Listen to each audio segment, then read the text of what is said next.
Hi everyone, good evening to all of you and welcome again to my YouTube channel course lovers. एक बार पुनः आप सबों का हमारे यूट्यूब चैनल कोर्स लवर्स में बहुत बहुत स्वागत है। आइए आज हम लोग क्लास 12 का एक और स्टोरी को डिटेल करने की कोशिश करते हैं। स्टोरी का नाम है the red trap. The red trap. इनके राइटर है सल्मा लेगरलॉफ। सल्मा लेगरलॉफ। तो ये कहाँ की है? ये स्वीडन की है। Sweden is a country. Sweden एक देश है, वहाँ से ये बिलोंग करती है। और ख़ास करके ये जो स्टोरी है, इनका जो थीम है, जो सेटअप है, ये खास करके स्वीडन का माइंस को लेकर है। स्वीडन में जो माइंस है खास करके आयरन और से प्रचुर मात्रा में भरे हुए हैं और लोहे की खनिज संपदा आप एक तरह से बोल सकते हैं प्रचुर मात्रा में है। और उस खनिज संपदा के प्रति लोगों का आकर्षण टैम्प्ट बना हुआ है, एक तरह से बेट है, चारा है लोगों के लिए कि उसकी ओर आकर्षित हो रहा है छोटी छोटी लाभों के लिए। और वो लाभ को किस तरह से फंसता हुआ देख रहे हैं लोगों का जीवन किस तरह से उन लाभों के प्रति आकर्षित हुआ और फंस रहा है, उन्हीं पर ये स्टोरी पूरी तरह से बेस्ड है। तो चलिए देखते हैं लेखक क्या कहना चाहता है इस स्टोरी के माध्यम से, द रेड ट्रैप के माध्यम से। रेड ट्रैप मीन्स यदि हिंदी में बात करें इसको तो चूहेदानी। यहाँ लेखक जो है ना चूहेदानी बेचते हुए दिख जाता है। छोटे छोटे के लिए चूहा फंसाने के लिए खास करके आप लोग भी घर में चूहेदानी का प्रयोग करते होंगे। वो डिफरेंट काइंड्स ऑफ चूहेदानी हो सकता है, आपका अलग अलग रेड ट्रैप्स हो सकता है। और जो चूहे बेचने वाले हैं इसको खास करके हम लोग पैडलर के नाम से यूज करेंगे इस स्टोरी में। लेखक जो भी हैं और जो वर्क कर रहे हैं खासकर यहाँ चूहेदानी बेचने का, वो पैडलर का वर्क कर रहे हैं। किस तरह का? पैडलर का। और जो चूहेदानी है उसको रेड ट्रैप के नाम से हम लोग जानेंगे। तो ये सब वर्ड्स बार बार स्टोरी में यूज होगा, इसलिए डियर स्टूडेंट्स ये सब वर्ड्स को माइंड में सेटअप करके रखेंगे। तो चलिए इस स्टोरी की शुरुआत करते हैं। स्टोरी की शुरुआत इस तरह से होती है, लेखक चूहेदानी का बिजनेस करता है। अब चूहेदानी का बिजनेस समझते हैं आज के डेट में या उस समय की बात है, एक प्रॉफिटेबल बिजनेस नहीं माना जाता था। मीन्स वो बेचता तो था लेकिन प्रॉफिटेबल नहीं है, किसी तरह से गुजर बसर उसका चलता था। मीन्स एक तरह से कह सकते हैं कि किसी तरह से मीन्स वो सारी चीज़ें वो पूर्ति नहीं कर पाते थे अपने जीवन का या फैमिली का जो आवश्यक चीज़ें होती थी। तो उसके लिए क्या होता था कि साइड में कुछ एक्स्ट्रा करना पड़ता था। अब एक्स्ट्रा क्या करता था? कुछ इलीगल चीज़ें। इलीगल क्या करेंगे? या तो चोरी करेंगे। तो इस तरह की चोरी हो गई और दूसरी इलीगल वर्क्स वो करने की कोशिश कर लेते थे। कुछ मांगने का काम ही कर लेता था। तो कहने का मतलब है जब चूहेदानी बेचकर नहीं चलता था तो ये साइड से उसका इनकम जरूरी हो जाता था। मीन्स छोटी छोटी चोरियों की बात कर लीजिए आप, मांगने की बात कर लीजिए, चाहे बेगिंग की बात कर लीजिए, तो इस तरह के वर्क उसे करना पड़ता था। अब देखिए करते करते वो पहुंचते कहाँ है। एक्चुअली इसको हम थोड़ा सा और डिटेल करते हैं हम लोग पॉइंट वाइज। पूरा आप जो बोर्ड में देख रहे हैं कुछ एक पॉइंट्स मेंशन किया गया, उस पॉइंट्स के माध्यम से इस स्टोरी को और थोड़ा सा हम लोग डीपली चलते हैं ताकि आपका एक भी एमसीक्यूज मिस ना हो और आपका किसी तरह का क्वेश्चन चाहे शॉर्ट हो या लॉन्ग हो, आप लिखते समय ये सारी स्टोरी यदि याद रहेगा तो आप लॉन्ग और शॉर्ट करने में भी आपका बहुत ही हेल्पफुल साबित होगा। तो आइए आज उसी पॉइंट ऑफ व्यू से इस स्टोरी को हम लोग डिटेल जानने की कोशिश करते हैं। पहला नंबर पॉइंट आप लोगों के सामने इसको क्लियर करते हैं कि the red trap is a story. ये रेड ट्रैप क्या है? एक कहानी है दैट अंडरलाइंस अ बिलीफ। ये एक विश्वास पर टिकी हुई कहानी है। किस तरह का? बिलीव दैट इसेंशियल गुड्स, मतलब लोगों को जीवन जीने के लिए जरूरी सामान की जरूरत तो पड़ती है, चाहे हम हैं या कोई भी हो। ह्यूमन बींग्स को खास करके एक स्मूथली लाइफ को चलाने के लिए बहुत सारी नेसेसरी चीजें होती है, खासकर डे टू डे लाइफ में। वो लेखक को भी चाहिए, चाहे रेड ट्रैप बिजनेस करके हो या कोई भी बिजनेस कीजिए या फिर कोई भी काम धंधा कीजिए, आपको नेसेसरी चीजें चाहिए। पैडलर को भी चाहिए। तो essential goods in human beings can be aroused through sympathy, understanding and love. कहने का मतलब ये सब तो है ही, लेकिन आपको ये जरूरत की चीजें जीने के लिए चाहिए। कि one day he was struck with the idea, उसके दिमाग में, मीन्स किसके दिमाग में? लेखक के दिमाग में, पैडलर के दिमाग में, जो चूहेदानी बेच रहा है उसके दिमाग में एक आइडिया आया। The whole world is a big red trap. अब लेखक ये भी सोच रहा है कि पूरी दुनिया कहीं ना कहीं एक तरह से रेड ट्रैप चूहेदानी के समान ही है। पूरी दुनिया एक तरह से चूहेदानी के समान समझा जा रहा है, खासकर लेखक के थ्रू से। कैसे? जिस तरह एक चूहा खास करके भोजन की लालच में जाता है और चूहेदानी में फंस जाता है, उसी तरह से लोगों को बोला गया है। यहाँ पर देखिए मेटाफर, कंपैरिजन यूज किया गया है कि लोग भी थोड़ी सी लालच में, खास करके स्वीडन की माइंस की बात कर रहे हैं, वहाँ के माइंस लोगों को आकर्षित कर रहा है। एक मैटेरियलिस्टिक वर्ल्ड में उस मटेरियल की प्राप्ति करने के लिए, मटेरियल बेनिफिट्स के लिए लोग वहाँ पर जाते हैं और एक तरह से अपना सब कुछ खोते हैं। मीन्स उसके प्रति सेंट्रलाइज हो जाते हैं और लोग एक्स्ट्रा बाहर की जो चीज़ें हैं उससे कट जाते हैं, अपने आप को अलग कर लेते हैं और इस तरह से उसको बोलता है कि हम उसके प्रति फंस गए। जैसे एक चूहा भोजन की लालच में चूहेदानी में फंस जाता है, लोग अपना मटेरियलिस्टिक बेनिफिट के लिए उसके प्रति जा करके अपने आप को फंसा लेते हैं।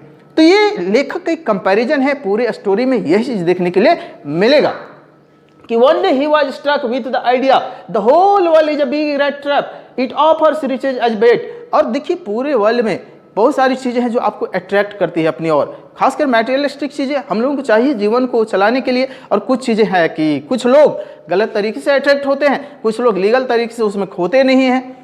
तो ये देखने के लिए मिलता है इस स्टोरी में बखूबी, खास करके राइटर के साथ, पेडलर के साथ। तीसरा नंबर पॉइंट बोलता है कि people let themselves to tempt, लोग अपने आप को टेम्प्ट मतलब लालच, प्रलोभन में फंसा लेता है। लालच में लोग सोच नहीं पाता है कि हमको किस हद तक उसकी ज़रूरत है, कहाँ तक घुसना है, कितना उसमें इन्वॉल्व होना है। ये कहने की कोशिश कर रहा है लेखक इस स्टोरी में कि टेम्प्टेड टू टच द बेट। और लोग लालच में क्या होता है, चले तो जाते हैं, फंस जाते हैं और फिर वहाँ से निकल नहीं पाते हैं, फंस के रह जाते हैं। Then it closes in on them bringing an in to the everything. और फिर मानो जब उसमें हम जुड़ जाते हैं, घुस जाते हैं तो निकलना मुश्किल हो जाता है और फिर हम वहीं के फंस के रह जाते हैं और एक तरह से मेरे जीवन वहीं पर ख़त्म हो जाती है। मीन्स सारी चीज़ें से हम कट गए, ऐसा लेखक का मानना है। तो देखिए कैसे, चौथा नंबर पॉइंट शुरू करते हैं। एक दिन की बात है, इसी तरह से लेखक चूहेदानी बेचते शाम हो जाती है और शाम को एक शेल्टर आश्रय की खोज में एक घर के दरवाजे पर पहुंचता है कि one dark evening the red trap peddler, मतलब चूहेदानी बेचने वाला जो पेडलर है, शॉट मतलब खोज निकाला shelter in an old crofters road side cottage. एक घर, एक कॉटेज खोज निकाला, उस घर में एकमात्र अकेला बुढ़ा आदमी रहता था। तो उस घर में जाकर के ये एक शेल्टर का डिमांड करता है कि मुझे किसी तरह रात गुजारने का मौका दिया जाए। तो वो भी उस घर में अकेला रहने वाला व्यक्ति था, वो मान जाता है इनकी बातों को और इनको रहने के लिए दे देता है। वो भी खास करके अकेला था, तो खासकर कुछ लॉनलीपन, जो अकेलापन है, उससे कुछ देर के लिए ही राहत, एक रात के लिए ही राहत की बात है, उसे मिल तो जाएगी। तो इनसे खूब सारी बातें करेंगी। इवन कार्ड भी खेलता है, कार्ड गेम भी खेलता है, मिजलिस का गेम भी इनके साथ खेला जाता है और इस तरह से पूरी रात, खास करके खाना भी खिलाता है इसको।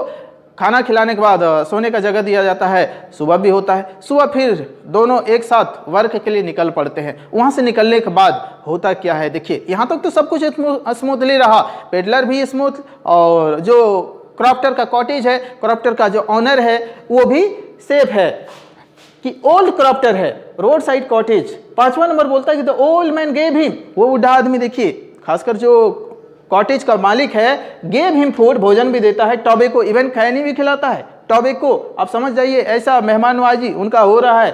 दे इंजॉयड, और इस मेहमानवाजी को इंजॉयड भी किया, खुशी भी उनको महसूस हुआ। The card game too, card भी खेला गया। अगली सुबह क्या होता है, next morning the peddler stole away.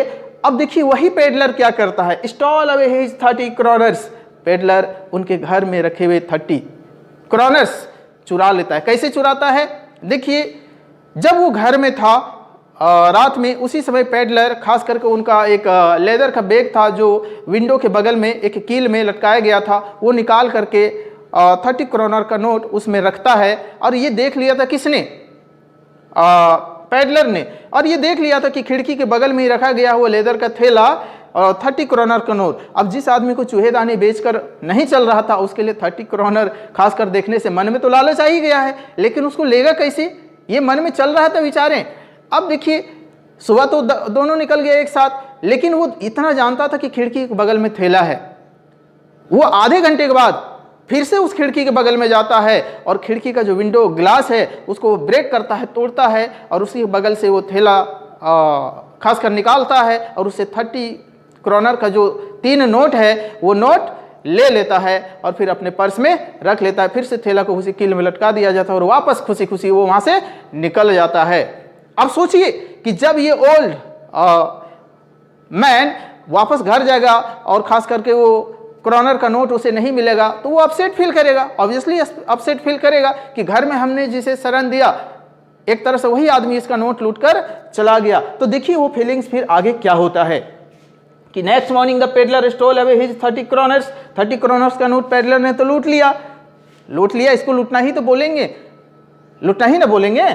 अब देखिए the rate trap, peddler scab. अब देखिए उस चोरी करने के बाद कोई भी होता है ना, वो पब्लिक प्लेस से होकर के जाना पसंद नहीं करता है, किसी तरह किसी को भनक लग जाए इसलिए वो नहीं जाता, उसके अंदर एक डर है जेहन में, इसलिए वो कुछ दूर रोड में गया और फिर साइड हो जाता है, एक जंगल वाले रास्ते पे चला जाता है। लेकिन वो सोचता नहीं था कि मेरे साथ ऐसी घटना घटेगी।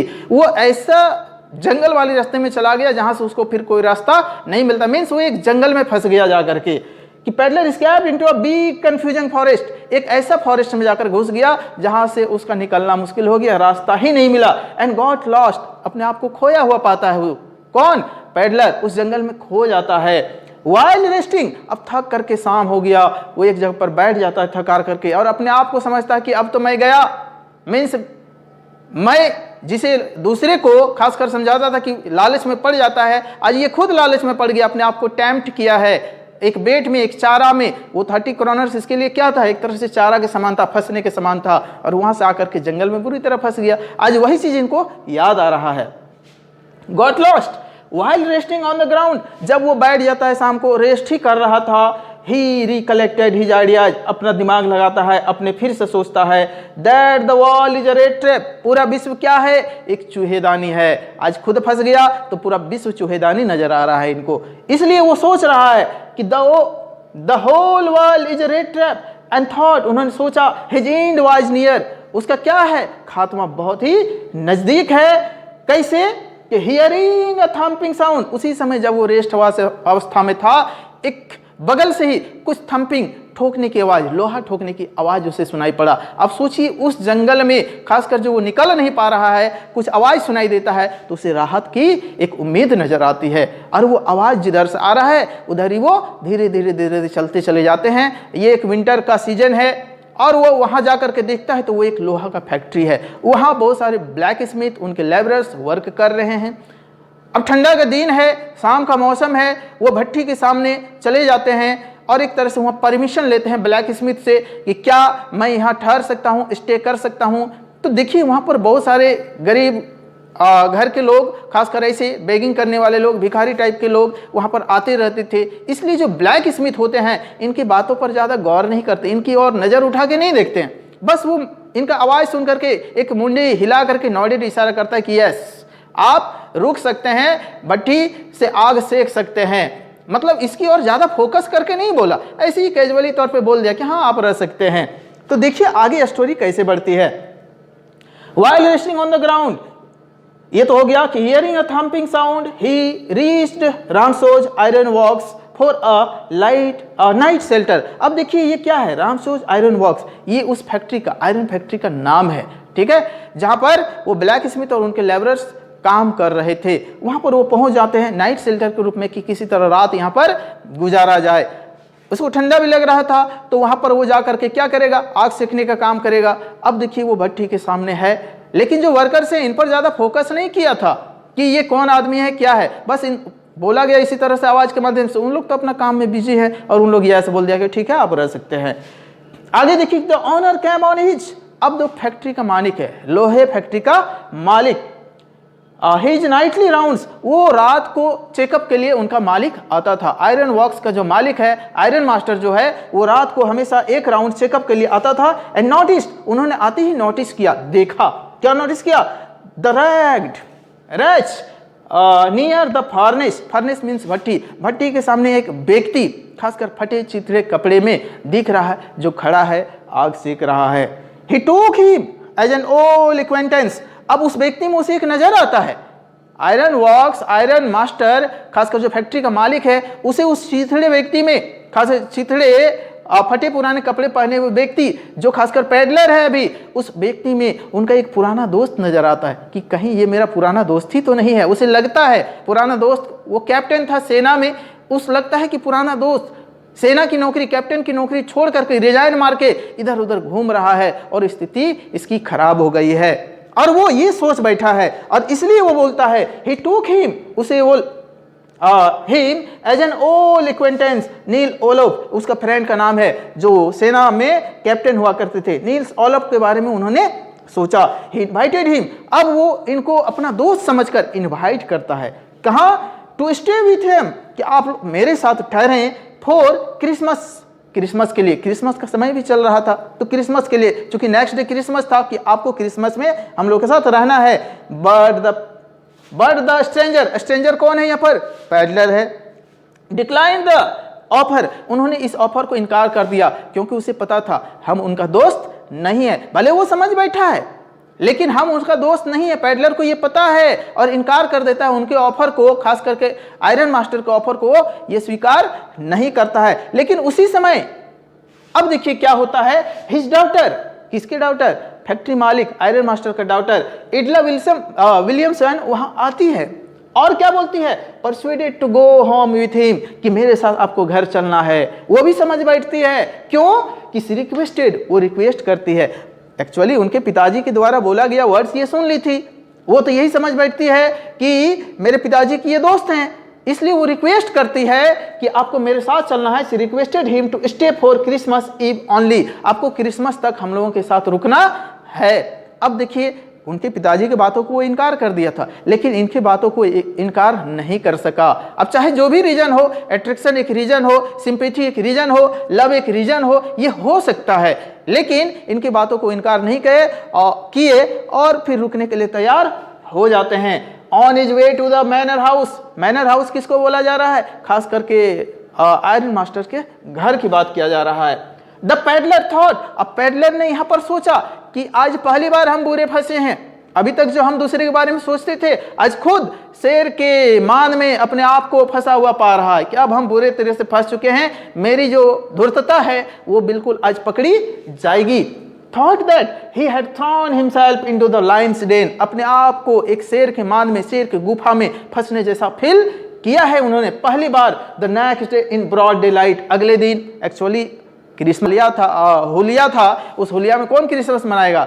तो उनकी होलिया को खासकर बाल उल कटवाया गया नाई को बुला करके, और नए कपड़े उनके लिए, कोट वगैरह, जब बाल वगैरह कटा, कोट वगैरह पहनाया गया और दिन के उजाले में वो पूरी तरह से पकड़े गए। एक दिन पहले आयरन मास्टर फैक्ट्री का मालिक ये समझ बैठा था ये मेरा दोस्त कैप्टन है, लेकिन जैसे ही बाल उल कट गया, अच्छा से नहलाया धुलाया गया, उनको कोट पहनाया गया, पता चला वो मेरा दोस्त नहीं है। और जैसे ही पता चला मेरा दोस्त नहीं है, इसको कस के डांट पड़ता है, कस को इसको डराया जाता है। फिर वो स्वीकार करता है, सर ये मेरी गलती नहीं है, मैंने तो पहले ही एक्सेप्ट किया था कि मैं नहीं हूं। लिखिए वो भी माना नहीं था, लेकिन उसकी बेटी खास करके विलियमसन, एडला विलियमसन की रिक्वेस्ट पर ये चले गए थे। अब देखिए होता क्या है, फिर इसको डांट करके वहां से भगाया जाएगा। The next day in broad day light the iron master realised, iron master को ये रियलाइज हुआ, महसूस हुआ क्या? The stranger was not captain, कि जो स्ट्रेंजर पैडलर है वो उसका कैप्टन दोस्त नहीं था। थ्रेटन, अब उसको डराया गया, टू कॉल द शेरिफ, कि आप यहां से भागो नहीं तो तुरंत यहां से पुलिस वगैरह बुलाया जाएगा, उनको पकड़ के अंदर करवा दिया जाएगा। अब देखिए होता है कि एडला प्लीडेड, लेकिन एडला खासकर उसकी जो बेटी है वो रिक्वेस्ट करती है कि चाहे कुछ भी हो इनको क्रिसमस तक रुकने दिया जाए, फॉर हिम, उनके लिए, एंड आस्क्ड हिम, उनसे वो कहती है, क्या कही?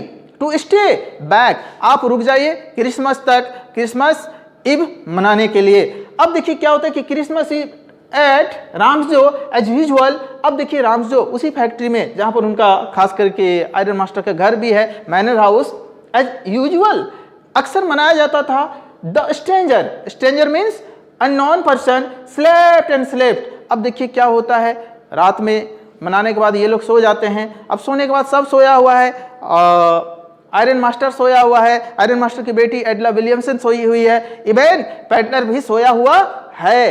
अब देखिए होता क्या है, सी मेड हिम अंडरस्टैंड, उसको सोचने के लिए छोड़ दिया गया, that if he wanted rest, यदि वो रेस्ट करना चाहता है अगली सुबह कुछ ज्यादा ही देर तक, तो रेस्ट करने दीजिए, एंड पीस, वो थोड़ा शांति मिले, he would be welcome next Christmas also. कहने का मतलब आप यदि अच्छे रहेंगे, अच्छे से होंगे, तो अगले क्रिसमस भी आपको इन्वाइट किया जाएगा। This had miracle effects on him, और ये वर्ड्स खासकर उसकी बेटी के द्वारा जो बोला गया था, ये वर्ड्स उनके दिल को बदलने के लिए काफी था। किनके दिल को? पैडलर के दिल पर काफी एक तरह से इमोशनली होता है ना अटैचमेंट, उनको लगाव लगा कि कोई तो है जो मेरे बारे में सोचा। पैडलर को ये फील हुआ कि वो एक सॉफ्ट कॉर्नर उसके दिल में जगता है तो देखिए क्या होता है कि नेक्स्ट मॉर्निंग, अगली सुबह, they went for early church. बाप बेटी दोनों चले जाते हैं चर्च में प्रे करने के लिए। सुबह सुबह इनको उठाया नहीं जाता, ये तो सोए हुए थे। लिविंग बिहाइंड द गेस्ट, अपने इस मेहमान को छोड़ करके, हु वाज एस्लीप, जो अभी भी सोया हुआ था। दे लर्न्ड, और क्या है, वे लोग सीखे। एट चर्च, चर्च में क्या सीखे, जानकारी मिला, एक सेंसेशनल न्यूज, क्या, that a red trap peddler had robed an old क्रॉप्टर। देखिए जब ये लोग चर्च गए थे खासकर प्रे करने के लिए सुबह में, तभी इन लोगों को ये पता चल गया था, वहां पर एक न्यूज पता चला कि पिछले दिन ही एक रेड ट्रैपर ने, चूहे बेचने वाले ने, एक पैडलर ने, जो ओल्ड कॉटेज का मालिक है, उसका 30 क्रॉनर चुरा लिया है। क्या कर लिया है? अब इनको समझ में आ गया कि मेरे घर में भी तो एक व्यक्ति इसी तरह का है, कहीं यही तो नहीं। अब उसकी बेटी निराश वहां से घर आती है जल्दी। देखिए आने के बाद क्या होता है कि इडला बिकम्स वेरी अपसेट। एडला क्या है, अपसेट होती है। अपसेट इसलिए होती है कि मैंने उस पर बिलीव किया था। अब देखिए आने के बाद होता क्या है कि पैडलर लेफ्ट ऑलरेडी।